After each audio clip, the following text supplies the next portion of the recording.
Bonjour et bienvenue dans ce nouveau tutoriel dédié à 3D View Station. Aujourd'hui, nous allons découvrir ensemble une fonctionnalité particulièrement puissante pour l'analyse géométrique, l'analyse de courbure. Comprendre l'analyse de courbure. L'analyse de courbure vous permet de visualiser et d'analyser les variations de courbure sur vos surfaces 3D. Cette fonction transforme des données géométriques complexes en cartes thermiques colorées, rendant immédiatement visibles les zones critiques de vos pièces. Que vous travailliez dans l'usinage, la fabrication de moules ou le contrôle qualité, cette analyse vous fait gagner un temps précieux en identifiant automatiquement les problèmes potentiels. Activation et méthodologie. Avant de commencer, assurez-vous de disposer d'une licence Analyse avancée. Dirigez-vous maintenant vers l'onglet Analyse dans la barre de fonctions.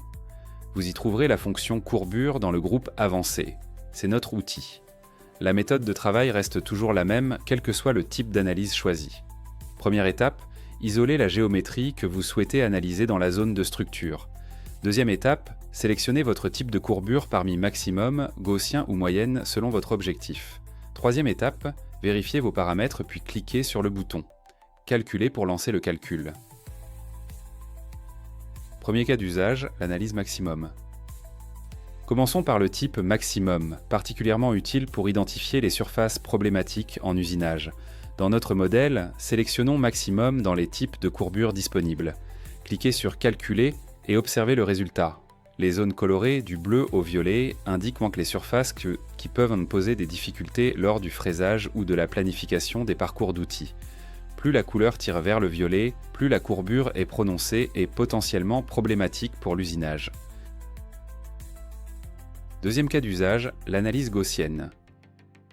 Passons maintenant au type gaussien, conçu pour détecter les points extrêmes et les points sels sur vos surfaces. Gardons la même pièce et sélectionnons cette fois gaussien dans les types de courbures. Après avoir cliqué sur Calculer, vous voyez déjà les premiers résultats. Pour affiner l'analyse, désactivons maintenant le paramètre « Utiliser la valeur absolue ». Les points extrêmes et les points sels deviennent alors parfaitement visibles. Si vous souhaitez améliorer encore la visualisation, cliquez sur « Appliquer les quantiles » pour une représentation optimisée des données. Troisième cas d'usage, l'analyse moyenne. Terminons avec le type moyenne, votre allié pour détecter les changements brusques de courbure. Toujours avec notre pièce, sélectionnons moyenne puis lançons le calcul avec Calculer. Le résultat vous montre une règle simple à retenir. Plus les valeurs sont élevées, plus les changements de courbure sont importants. Les zones violettes signalent donc les transitions les plus abruptes sur votre surface. Quelques conseils d'experts pour optimiser votre workflow. Laissez-moi partager quelques astuces qui vous feront gagner un temps précieux.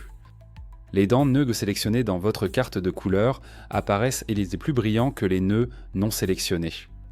Un détail qui facilite grandement la lecture de vos analyses. Si vous avez déjà défini des valeurs personnalisées dans votre carte de couleurs, pensez à activer Gel des valeurs mini et max avant de lancer un nouveau calcul.